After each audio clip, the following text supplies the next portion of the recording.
As realtors, we know we are here to listen, but we also do a lot of talking. So today on this episode, we are going to work with a vocal coach to help you gain more confidence in your voice and also to help you become more effective in your communication to help you close more deals. Stay tuned. This episode of Keeping It Real is brought to you by Real Geeks.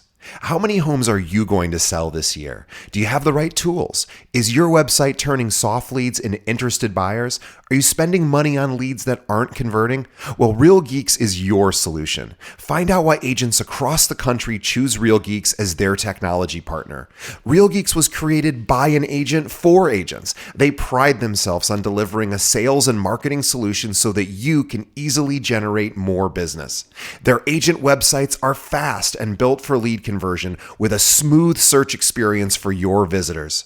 Real Geeks also includes an easy-to-use agent CRM.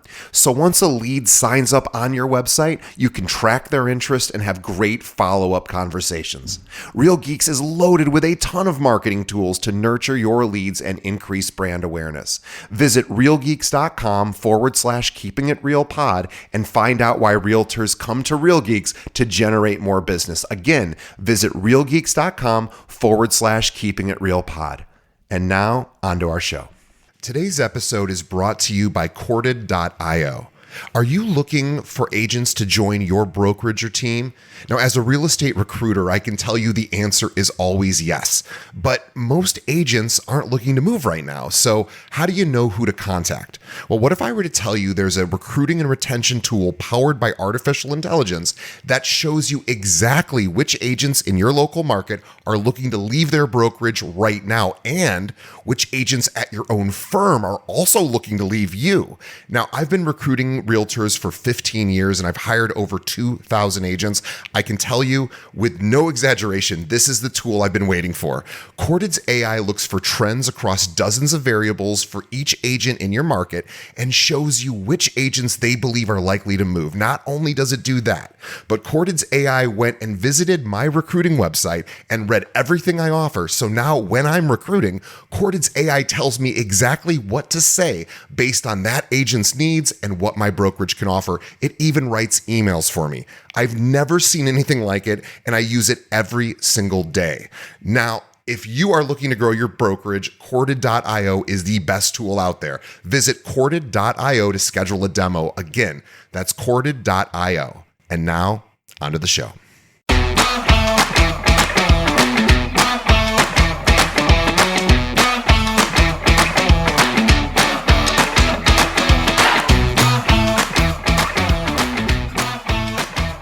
Hello and welcome to another episode of Keeping It Real, the largest podcast made by real estate agents and for real estate agents. My name's DJ Paris. I am your guide and host through the show. And in just a moment, we're going to be speaking with Linda Ugelow, who is a vocal coach and a speech confidence coach. It's going to be awesome. It was such a fun time interviewing her. Wait till you see this or listen to this. So thank you everyone for being here. We appreciate you. Please help us by telling a friend. Leave us a review wherever you're listening to us on so we can continue to improve and make the show even better. And check out our sponsors. We love our sponsors. They're the reason we can do these episodes. So please check out their products and services. They would appreciate it. So would we. All right, guys, let's just get right to it. The main event, my conversation with Linda Ugelow.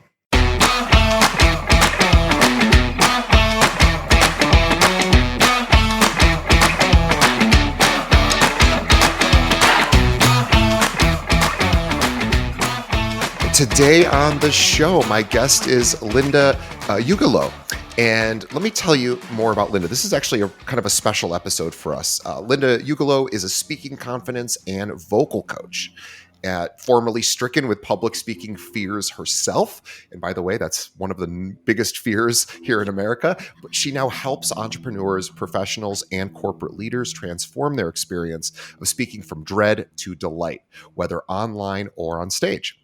In the media or in the meeting room. She's cultivated a dedicated TikTok following of 150,000 people through engaging and relatable content, and is the host of a podcast and live show Delight in the Limelight, where she continues to inspire and empower individuals on their journey to confident self-expression. To learn all things Linda, I'm going to send you to her website, lindaugelow.com. I'm going to spell that for you. It's LINDA Ugelow.com. And I want you to do one thing when you get to her website, the very top of her website. I want you to click on. You're going to get a free chapter of, or I'm sorry, we're going to get you a. Sorry, Linda, I just lost your. Did We it are go, disappear? It's a speaker preparation checklist. we are going to thank you. We're going to send you a speaker. Obviously, I was not prepared. We're going to send you a speaker present preparation checklist, and it's right on Linda's website. So please check that out, lindaugelow.com. We'll have a link directly to that in the notes. Also, want you to subscribe to her podcast, Delight in the Limelight. You will have a link to that. You can find it anywhere podcasts are served, as well as her book called Delight in the Limelight, which you can find on Amazon. We will have a link to that as well. Linda, it is a pleasure to speak with you. It's a pleasure to be here, and I especially loved the flub. And I want to ask your listeners to comment and tell DJ, did you mind that he made a mistake? Did it bother you? Or did you say, oh, he can make a mistake too? That means I can. I think that mistakes are incredibly relatable, and I'm so glad it happened right at the beginning of the show. Well, this is your lucky day. There will be many more along the way, so we can have all these opportunities to show just how imperfect I am. But I do want to speak to that point, because as in the real estate industry, we see a lot of highly glossed, highly produced videos that realtors put out for their listings, which makes sense, and it could be very costly and time consuming. And then a lot of times realtors think, well, okay, I understand doing that for my listings. I want to sort of show the house in the best possible visual and auditory sense, but I'm also doing this other content for my clients or my social media followers. And maybe it's shorter form content, maybe it's more, here's a quick tip, or whatever kind of content they want to put out. And they're worried that the production value isn't as high, because maybe they're just turning their phone around, clicking Facebook Live, or just recording and uploading. And I am super curious to get your take on professionally recorded and edited versus turn the phone around and start speaking. So I know that's a big question without a specific answer, but would love to get your thoughts on how someone should start thinking about that. Well, I think that the easiest way to start is with your phone. And I personally am a turn your phone around and just do it kind of a gal. And when I say just do it, I don't mean don't prepare or don't think about what you're going to say, or it's more that I have come to feel that people respond to you. So the more that you can think about making videos as a journey to discover who you are and how you want to come across, then it becomes more fun. So rather than, I mean, of course, we're doing it to build our following, to build our clientele, but people want to do work with people. So if they get to see what are your quirks, what do you like, and what do you love what do you love about realty, and what do you love about this particular place that you're highlighting, and like bring in your mental narrative, even like, gosh, when I look at this, I think XYZ. Yes. And the more that you can discover what is human about you and what's unique about you, and not feel like you have to find the ultimate you at video one, but see it more as a journey, you're going to have a lot more fun, and people are going to have fun with you. I totally agree. And back to this idea of being perfect, which I am not, and I haven't met a perfect person yet. Maybe they exist, but I haven't yet found them. And what I've learned through my lifetime is that people seem to connect more with imperfection than perfection. It seems to be, obviously, as you said, more relatable. We are all, imperfect people, and it's nice to see someone, make a slight flub, because we can all relate to that. We all make flubs every day in some way or another. And I've always thought that keeping the flubs in, is assuming it's not something that's really taking the quality of the actual video or auditory thing down. It's a good idea to leave it in, because I think people just respond better to that. Yeah, to me, it depends. It just depends. I mean, when I make a TikTok video, for instance, I I love making videos on TikTok because of their editing features. You can press record, say one line, press it and stop, and think about the next thing you're going to say. Then press it and say that next thing, and then stop. And it's so there's a lot of stop and starts, and you can also clean up, the distance between the two clips. You can move clips around, but it allows me to create something that then I can look over and say, you know what, I don't need that. I'm just going to delete that part. And it I like to, I mean, we all have a standard. We all have an aesthetic that we want to put out. But don't it's better to get something out than to make it perfect Yeah. because first of all, how many people are even going to see it? So let's get the viewership first, and then we can figure out like how to refine. And just as I said, look at it as a long game rather than a short game. So allow yourself to be just where you are when you start out, and then you can just get better as you go along. And this is going to make you so much happier and it'll keep you in the game. Now, of course, one of the things I do want to talk about is, what if you don't feel comfortable getting on camera in the Yes. first place? So that was going to be my next question. We know that fear of public speaking, and that doesn't necessarily mean just speaking in front of an audience of dozens or hundreds or thousands. It could be a one-on-one anxiety that someone might feel. It could be an anxiety looking at a phone to film a video. There is anxiety around performance, right? And I would love to talk about, how do we push past that, and what are first of all, let's acknowledge how normal it is to have this anxiety, and then what do we do with that? It's super, super common. And what's weird to me is that if you look at a young child, 2 or 3 years old, they love to express themselves. They love the attention. They thrive on it and depend on it.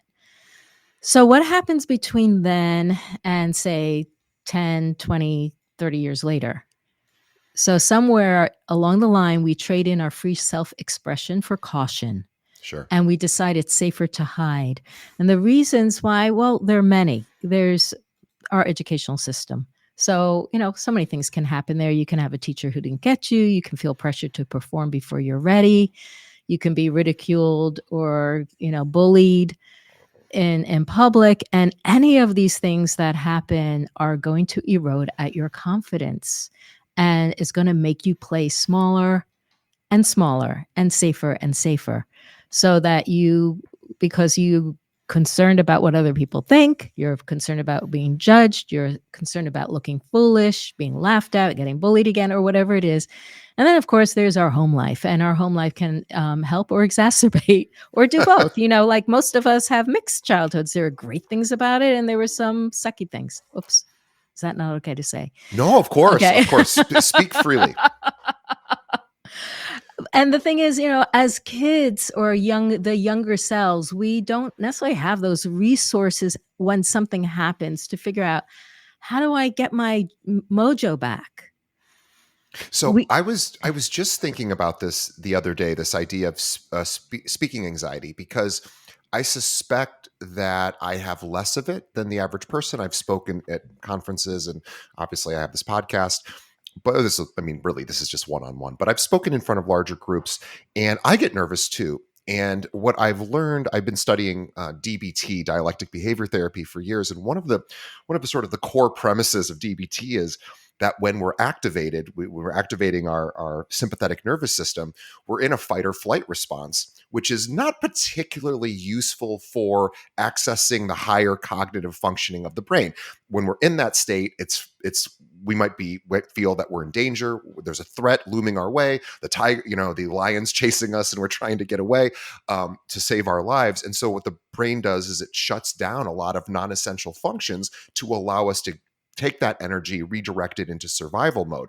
So all that being said, great for if you're being chased by a lion, not so great if you're about to get on stage, because you will actually lose part of the connection to your frontal cortex, which is where the higher functioning stuff comes in. And so what I was thinking about the other day is how important it will be for me to make sure that before I step foot on a stage again, or speak in front of a group, that I have done my best to activate what's called the parasympathetic nervous system, which is our relaxation piece. It's the part of us that calms us down, gets us centered, allows us back to that access to the higher brain functioning. And it usually you could do it through a number of different methods, deep breathing. There's lots of ways. But I realized before I go on a stage again, I'm going to do that because I used to just fight through the anxiety and get up there. And I always knew that it wasn't, I didn't feel like I was at my best. I just wanted to get through it. So I'm curious to hear your thoughts on that. I love everything that you're saying. And it's so true that, when we need our prefrontal cortex the most is when we're speaking. And that's one of the major reasons why I encourage people to handle or deal with their fear of speaking. So basically what you're saying is that we want to be able to be present. And in order to be present, we need to address what is keeping us from being present. And when you have symptoms of fear, like the racing heart, the sweaty pits, the dry mouth, whatever, the blush, the stuttering, and of course your brain going a little blank, it's because you are getting triggered. And I think the missing piece that I struggled with myself, because as you mentioned to your audience, I used to struggle with the fear of speaking, is that it's not random. It's not a random emotion. There's always a reason for it. I just named a whole bunch of them. But it's not enough to know that, yes, I got bullied in 7th grade, or my sisters attacked me whenever mom put me in the center of attention. You have to do something with that once you have it. You need to resolve it or clear it or heal it, however you want to language that. But as long as that still is alive and you're carrying it around with you, it's going to get triggered. So what I have discovered as the surest way to be able to be present is to honor the symptoms that we have and follow them back. So if let's say you're afraid of being judged or you're afraid of looking foolish, use that as a thread back to a earlier part of your life. When were you led to feel foolish? When did you feel judged? And there may be many times. It could be, when you're a kid, it might be when you're an adult.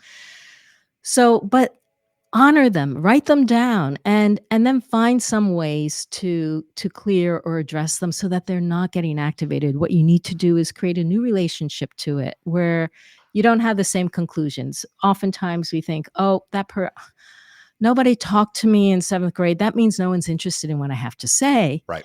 And so now I feel like I don't want to take up anyone's space because they're not really interested in what I have to say. And so I'm just going to mumble, or I'm going to speak too fast and to get it over with. And yeah, they're not going to be that interested because they can't really hear me or understand me, or I'm rambling, any of these things. So you will do yourself a favor to say, yep, I got stuff just like everybody else, but I've got my stuff. What is my stuff? And Yeah. I'm going to do what I need to do. Whether you do hypnotherapy or you read my book in chapter 5, I've got all kinds of ways for you to clear this stuff away. Or you work with somebody, you work with me.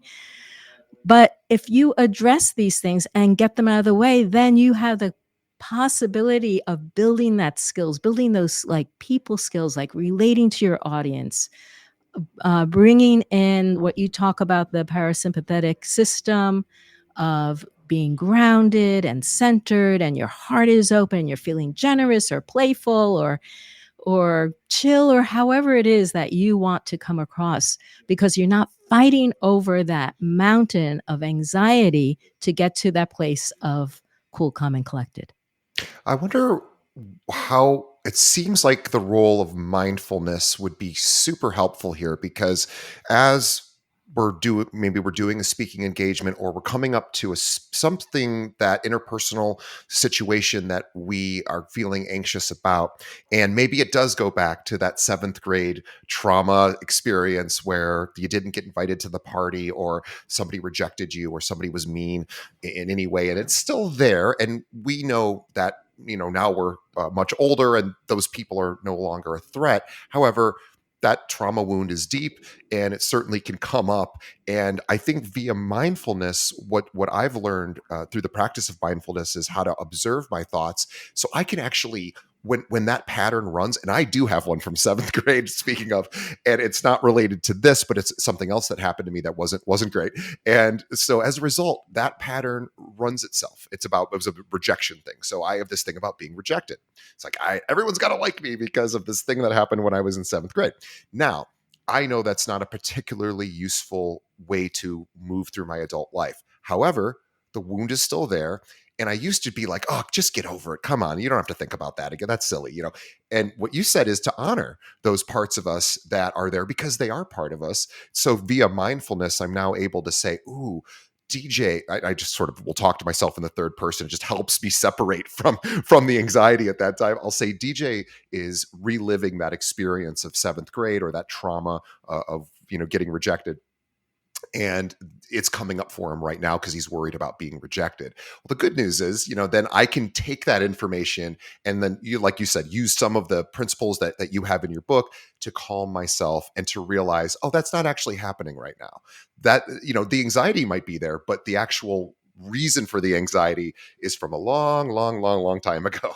And I want to honor it. It's there. And I can even say to it, hey, I know you're trying to protect me from future pain or rejection, and I need to have more resources available to me right now so I can communicate effectively. So I honor you. I know you're trying to protect me. We don't need to use you right now, and we can actually then hopefully move on to get those resources to be able to communicate effectively. Yeah, that's a great strategy. I would say even better would be not to wait till you're on the stage, Yeah. but to take some time and explore that experience. And Yes. maybe one of the things that's very easy to do is forgiveness.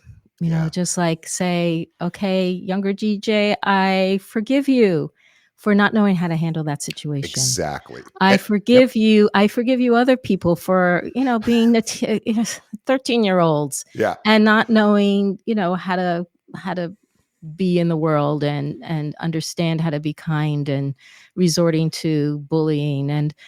And I forgive you, DJ, for coming to these conclusions. And then visualize yourself at that younger stage and think, okay, what does this person need from me? What would they have loved to have someone say to them at that time? Like, what would you have loved your parent or a teacher or another friend or a mentor say to you?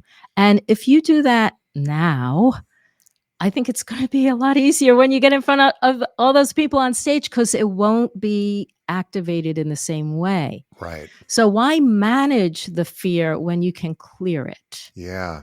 No, I think that's absolutely right. There's a great expression called the worst time to learn how to fight is when you're in the middle of a fight. Yes. Right. So you want to Yes. you want to prepare and what we call is almost future coping, right? So we want to imagine, or what I would do is I would imagine, okay, I've got this big speech in a couple of days. I'm going to I'm going to see myself doing the speech and really thinking, well, what would my brain and body do as I walk up to that stage, or if I'm backstage, what might it feel like, the nervousness, and then I can do those things. I could say, okay, let's go back to that wound in seventh grade. And what would little DJ have needed back then that he didn't get? That's okay. He's okay today, but back then he wasn't okay, and he didn't get everything he needed. But maybe the older DJ or a parent, a teacher, a friend, you can visualize coming and giving that person those resources so that it wasn't so. It doesn't have to be as awful and traumatic. But you're absolutely right. I want to switch gears just briefly because I want to talk about TikTok. This certainly is I mean, I've never seen a social media platform grow so quickly through it's just amazing how TikTok has really taken over, and it continues to just be I don't know if it's the largest platform right now, but certainly it and Instagram seem to be one and two. So I'm curious, you have built up a huge following in in TikTok, which is not easy to do. I've been trying to do it myself, and I know how hard it is. So let's talk about, do realtors need to be on TikTok? One of the things that I'm aware of that's particular to realtors is that it's local.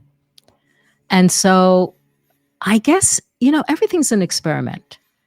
I mean, I'm aware that because it's local, it may not be to your benefit. However, it could be, because if you find that you enjoy the platform and that you are expanding your self expression and you're making fun videos for they're fun or they're interesting in some way, or you're finding some little unique thing that you can put into it, then your local following is going to enjoy that.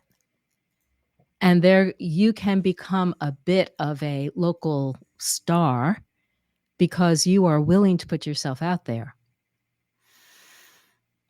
Yeah, I think you're right. I've heard it said that trying to focus on doing all the social media platforms is probably not the best plan, because there's just you only have so much time in the day, and you really have to focus. Focusing on one might yield you a better result. So if I would say to anyone listening, if you are on TikTok every day absorbing other people's content, you clearly must enjoy the platform. And I would consider playing there. Now, if you think, well, my customers aren't on TikTok, I would think again. I know the average first time home buyer is early 30s, like 31, I think is the current age. 31-year-olds are on TikTok. So if you are looking for the next generation of buyers, that they are there. They're also on Instagram. There are other places too, but they are certainly on TikTok. So um, And let's the talk. other thing is, if you are on TikTok, you can let your customers know, check out my Yeah, TikTok. yeah, So you can guide them there. yeah. I would like to talk about sort of us getting more comfortable in front of the camera. So yes, we talked a little bit about performance anxiety in groups or one-on-one, but sometimes there's a lot of performance anxiety just with the phone turned around looking at us. And I know it happens to me. And I was filming a video yesterday, just a video with me and I think it took me my next door neighbor here in the office must have wanted to kill me, because I think I did 50 takes before I got it right, because I just couldn't quite hit it in the way that I wanted to, and it was really driving me nuts. But for those of us that have fear around, I don't like the sound of my voice, or I don't like how I look on camera, what might you say to those people to help them get over that? Well, we're kind of have two buckets here. One is getting comfortable on camera, and one is being able to watch yourself on camera without cringing. I actually have I actually have two programs. One's called Comfy on Camera. One's called Watch Yourself on Video Without Cringing. And what I'd say about getting comfy on camera is that we don't realize that we can practice very small things. For instance, if you want to feel relaxed on camera, literally practice relaxing on camera. You turn the Yeah. camera on, close your eyes, say, okay, I'm relaxing my shoulders, I'm relaxing my hips, my legs. Go through your whole body, do a whole body scan, make a video like that. These are different prompts that I guide people through, and you can do it too. Do the same thing with your eyes open, looking at the camera lens. Create a new relationship to the lens. How do you feel about the lens? Do you think, "Oh my god, I hate you and I don't feel comfortable?" Well, what kind of a friendship is that? So you need to create a sense of relationship that's positive. What do you appreciate about the lens? Who are you able to speak to that you wouldn't be able to otherwise? You're like, what is this amazing technology? So allow yourself to even speak out loud, your gratitude for this actual piece of plastic and tech that's there. So practice that feeling of connection with the lens. Practice the connection that or the receiving of attention. Like, literally turn on the video and say, okay, I'm imagining people's viewing me and I'm just receiving it like a gift. So, like, these are very, very small things. And then you can bring in, your voice and actually talking and telling stories, but use it as a process of experimentation and getting to know things. So, like what you did yesterday, the 50 takes, even though you do not want to do that every time you make a video, No. But it happens. But it happens. And the one time I did 50 takes was when I had written a rap and I was using my video takes to memorize the rap. Now, with today's technology, you don't have to memorize things. You can say, even without, I mean, I described how I use TikTok and turning on and off the recording, but you can do the same thing, just letting the recording run. You can say one thing and then look at your script and then say another thing and then look at your script and then you can edit it out later. So, there are times that I want to just have a whole minute where I'm not edited, but I'm just talking. And yes, that's going to take a little bit longer and it'll take a different kind of preparation.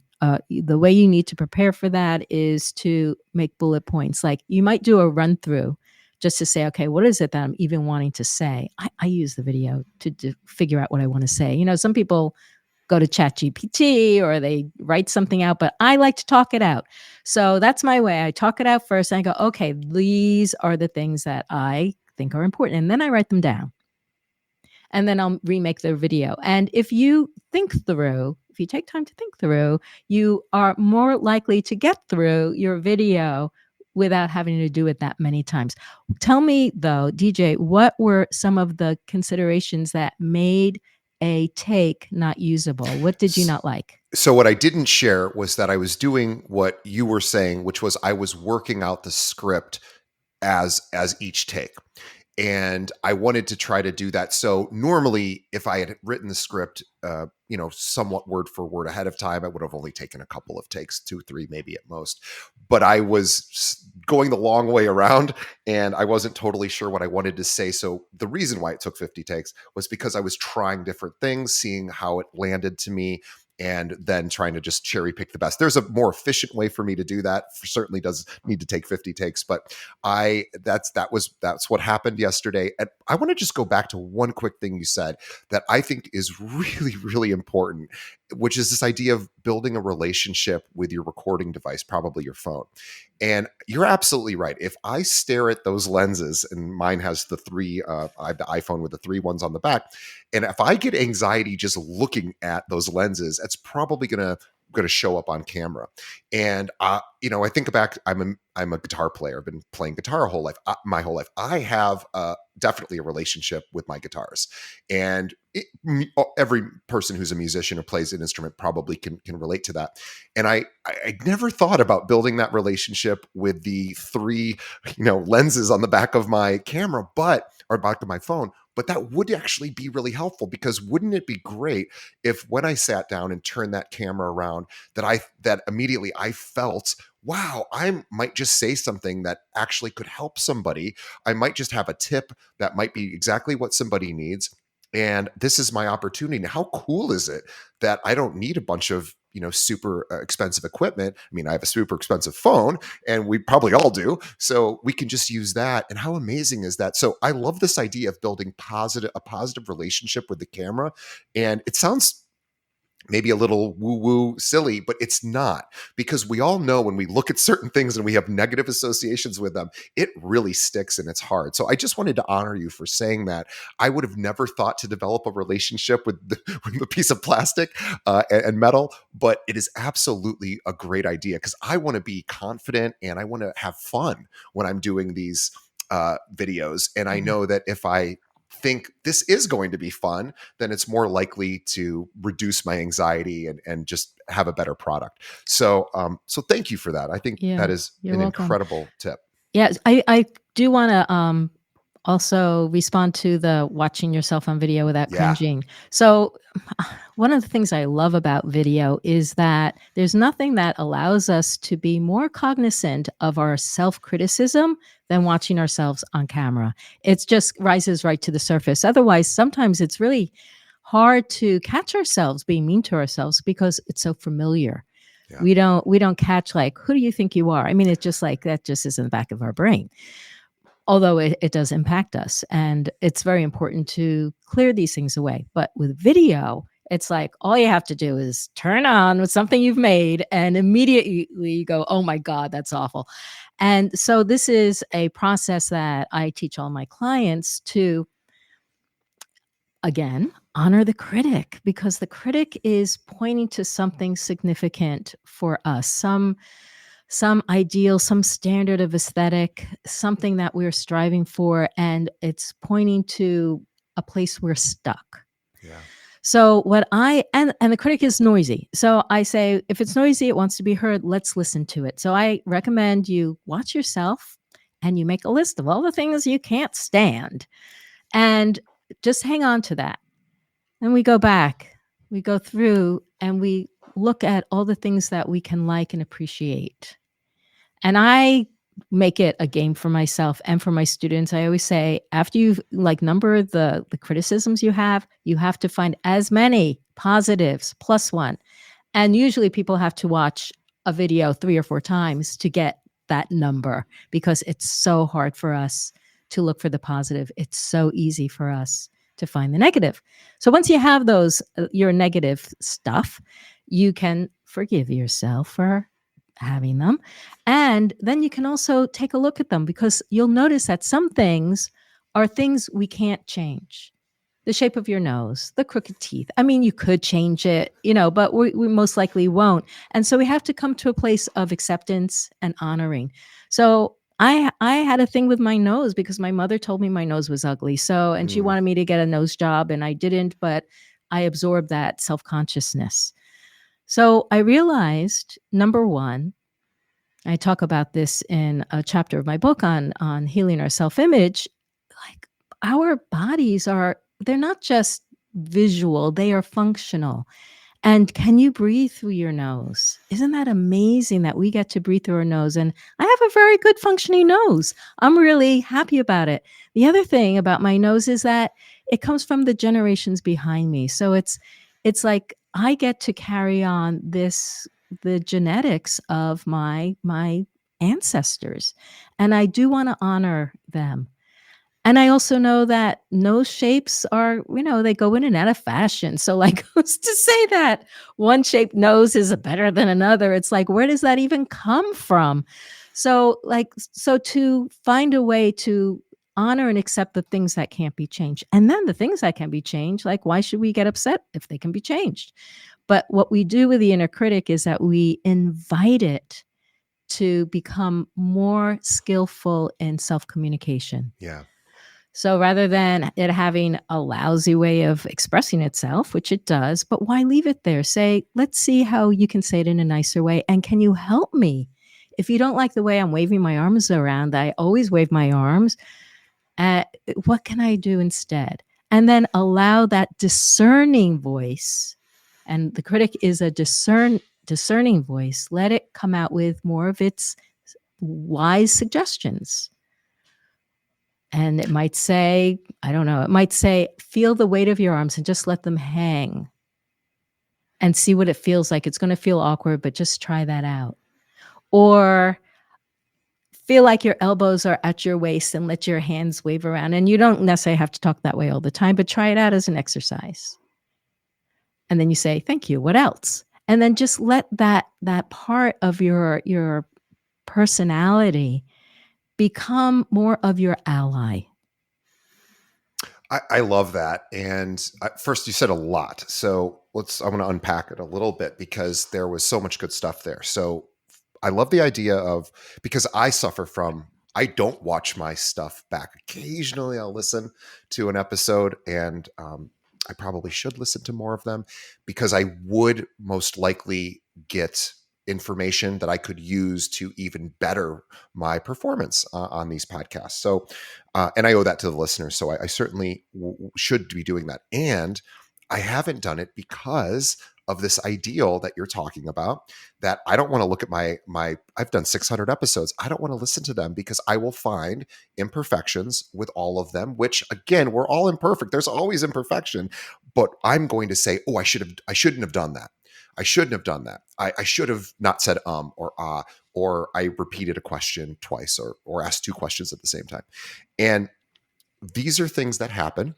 And as a result, I need to work on this myself because I think honoring my imperfections and realizing that it's actually the only way is to have imperfection, really, unless you're, on unless you're taking an Instagram picture and you hit that filter that just makes everything look perfect, which I think has done us a lot of harm, actually, because we now expect perfection in our visual, life, as well as, a lot of other things. And it's just not reality at all.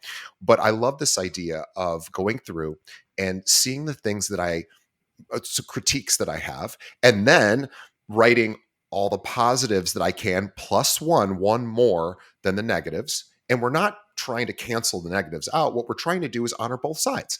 There are things I like about my performance. There's things that I'd like to improve about my performance. Both are true. That's a very dialectic approach. Both are true at the same time. And we can now work with that. So if there's things that we can work on, if it's a skill, for example, you can go inside and say, okay, I'd like to work on the skill for my hands, or I'd like to work on my ums and ahs. And I'm not going to beat myself up because everybody's imperfect. And I'm a learning machine. I'm going to learn for the rest of my life. I'm always going to have the opportunity to learn something new. And just being so the reality, so back to my problem with I don't like to watch myself, is because I have an ideal that I should be this amazing broadcaster. I should be perfect. And if I watch a video, it's going to show me that I am not.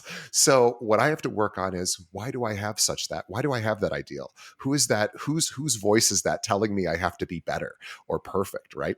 And then I can work with that, and I can take that to a therapist. I could take it to my inside and go inside and say, what's that about? How could I, change that so that I honor the imperfections, read a Brene Brown book, maybe, or some one of those, kind of things. But you're absolutely right. It's not just filming, it's also watching back. And I don't want to feel cringe. I don't want to feel a sense of a cringy feeling when I go back and watch my videos. But in order for me to do that, I have to put myself in a state that says there's going to be imperfections in this video or this audio recording. And it makes me human. And it's a good thing that there's imperfections, because, that's the world, that's just human nature. And also, they're there for me as a springboard to grow. So, how about if I go back and find one or two things that I'd like to improve? Yeah. One of the things, it's really funny. I'm just going to mention this because it sort of ties in. My girlfriend and I, we do a thing every Sunday, and this is the coolest. I really encourage everyone. You can look this up. Just Google the Gottmans. Have a weekly check-in that they recommend for couples, and it starts with 5 things that the other person did. So before, it's basically recapping the week and planning the next week. And what you do in the first 10 minutes or so is you, one by one, go over what were 5 things my partner did last week that I really appreciated. And so you have to think. That's not easy to do sometimes, because we're like, I don't remember what happened this last week. So you have to kind of go through, and then you're going one by one, and you're giving this appreciation back and forth. And it's a magical thing. And it's something that I would never think to do on my own. So this idea of actually with your technique, really, it's the same idea. What we're doing is we're looking at a performance, and we don't just want to see what's wrong. We want to also honor what went well, or what we appreciate about ourselves. It's this idea of honoring, all of us, the dark and the light at the same time, and saying this is the human experience. And if I'm going to think about the negatives, I should also think about the positives with equal weight. And yeah. Yeah, and that's a cool thing, and I think I may try that on with my partner.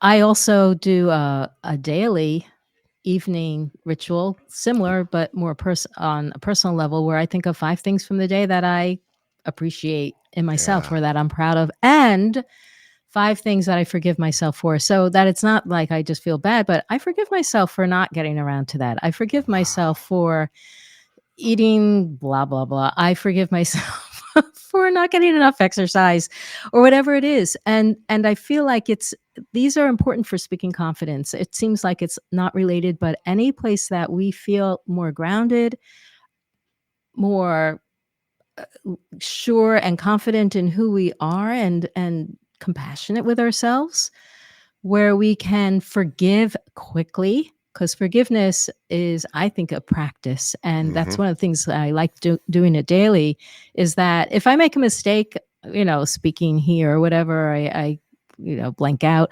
I forgive myself quickly. And I can forgive myself quickly because I've practiced doing that. That's why I say nothing is too small to practice. We need to be able to let go and move on. Like if I stumble, it's like blah, blah, blah, blah, blah, big deal. Just move on or make a joke or, we can feel if we can honor and accept ourselves just where we are with compassion, then we are freer to express ourselves because we're not afraid of taking risks and having things mess up once in a while. It's okay. It's okay. We didn't learn that skill in school, by the way. No, we definitely did not. And this idea of forgiveness is a practice. It's a discipline, and it's something that we didn't learn, as you said, and it's something that we can learn. But it takes time, and it is going to be this is a skill you do want to develop, so that because you're an imperfect person, it'd probably be a good idea to learn how to handle your imperfections, right? I think that is a great suggestion. I'm going to start doing that. What are 5 things I can forgive myself for, or what are 5 things I wish or I'd like to do better in the future? Maybe something that I didn't quite get done today. This is all what we're really all talking about is removing these expectations that we have to be a certain way.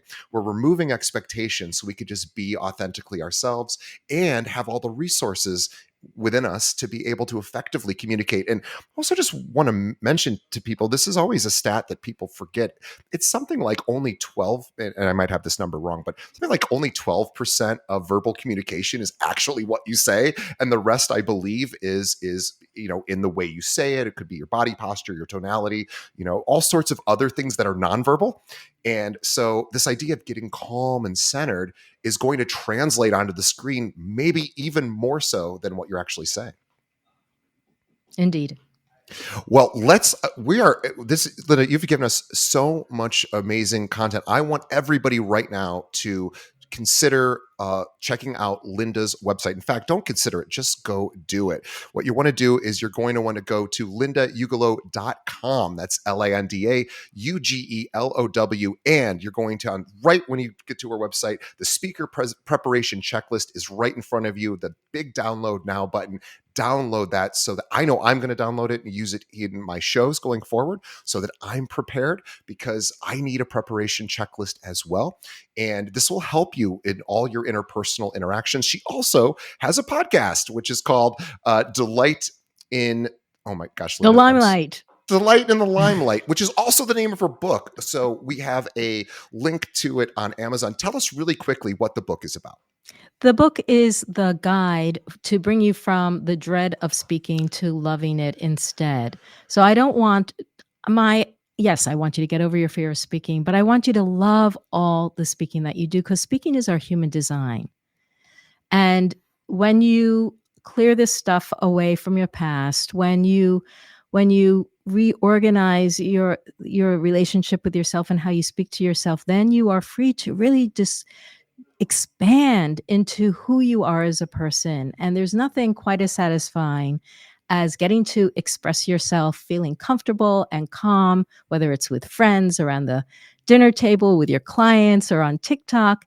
It's like when we can feel free in ourselves, it's like this is what, I don't know, it just feels like this is a huge part of life, is how we communicate. Let's make it as good as it can be. Yeah, I couldn't agree. Effective communication is a skill, and it is something that you can practice. And Linda's exactly the kind of person that can help you practice. She does private coaching, she does group coaching, she has programs online, she has a podcast, she has a book. She's amazing, right? She's got all the different, and she's got an amazing TikTok following too. So Linda is really good at this. So please check her out. She will give you all of the exercises and skills that you should shoot for, and she will be there to guide you along the way. And she even has a course on how to get started in TikTok. So check that one out as well. LindaUgelow.com is the place to go. Again, we will have a link to that in the show notes. Linda, you've been amazing, and I absolutely enjoy talking with you. And notice how intentional Linda's voice has been throughout this interview. She is been thoughtful, conscientious. She thinks before she speaks. I don't always do that, but she was doing that. And I love that because it really helps me even slow down a little bit and become a better broadcaster. So Linda, on behalf of our audience, thank you for all the amazing tips. On behalf of our audience, thank you, Linda. Or I'm sorry, on behalf of our audience, thanks, Linda. And on behalf of Linda and myself, thanks to the audience. We appreciate you. We love having you here. And again, the best way to help us is to tell a friend. Think of another realtor that you know that could benefit from hearing from an amazing vocal coach like Linda, and shoot them a link to this podcast. Have them subscribe. Also, leave us a review. Let us know what you think of the show. What improvements could we make? What do you like? What don't you like? Let us know so we can keep getting better and better. All right, we will see everybody on the next episode. Thank you, Linda. Thank you, DJ.